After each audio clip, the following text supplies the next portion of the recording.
have a human nature. You're still going to blow it. You're still going to have sin in your life. By God's grace, He'll mature you. He'll equip you to be able to combat those things. He will grow you. But you're still, while you're in this life, you're still going to have those issues. Even though you're saved by sin, you're saved, your sins are covered, you remain crippled in this life. And this limp, the sin we have, should be a constant reminder to us that we got to live in that grace every day. We got to remember that. Remember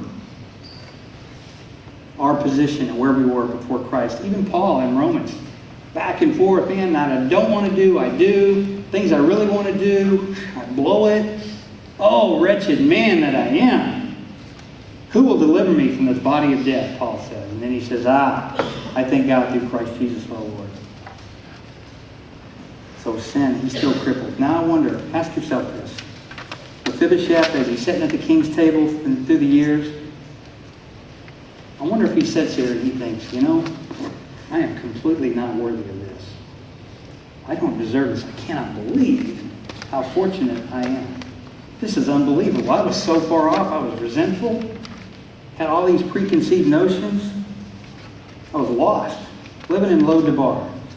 Yet not for my sake, but for my Father's. For somebody else's sake, I have this unmerited favor. Wow. I am totally blessed. I want to remember that every day. I am walking in such unbelievable grace. I don't even deserve this. No matter what happens in my life, it's going to roll off because I have so much. It's awesome. Or did he do this? For the first few weeks, first few months, he was really humble. But then, as he starts living that life, the king's table, maybe he forgets about that. He starts thinking, it's because of what I am. Look at all I've done. He may even start to forget that he's actually still crippled because everybody ignores it. So you and I, we're not so different from Mephibosheth, are we? How often do we honestly regard our crippled state? How often do we think about the grace that we're living under every day? Our lack of merit.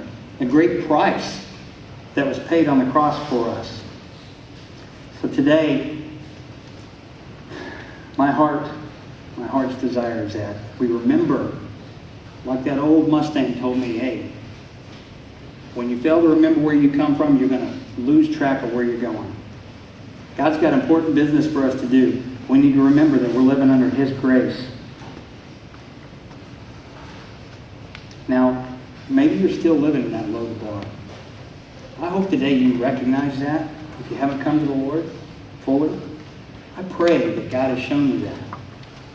You're separate from the King and lost. And the Father is out there like that shepherd going after the lost sheep. He's seeking you. He's speaking to your heart now, perhaps. Come, I have an offer for you. I want to restore you. I want to grant you unsearchable riches in Christ. He wants to bring you home. He wants to make you part of His royal family. I'm going to pray here in closing, and then Pastor Todd's going to come up and we're going to have a time of communion. And as we have a time to reflect and pray, I ask that you allow God to speak to your heart. Allow Him to speak to your heart. If you need to remember that grace and bring that to your forefront, I pray you would do that. Get right with the Lord in that area. If you need to come to Him for the first time, I pray you would do that too. You're going to have an opportunity. We close in prayer. Lord, I'm so grateful for your word and the pictures that you have there to describe to us your grace, the unmerited favor that we have, that we're living under. Father, I'm so humbled to know that you made that offer. You're making it today. And Father, I pray as we enter into a time of communion, a time to reflect, that God, you would help us to remember that. And Lord, for those that have not committed themselves to you, Lord, I pray that this would be the day of salvation. This would be the day that they return. This would be the day that they accept that offer of unmerited favor. Pray in Jesus' name. Pastor Todd.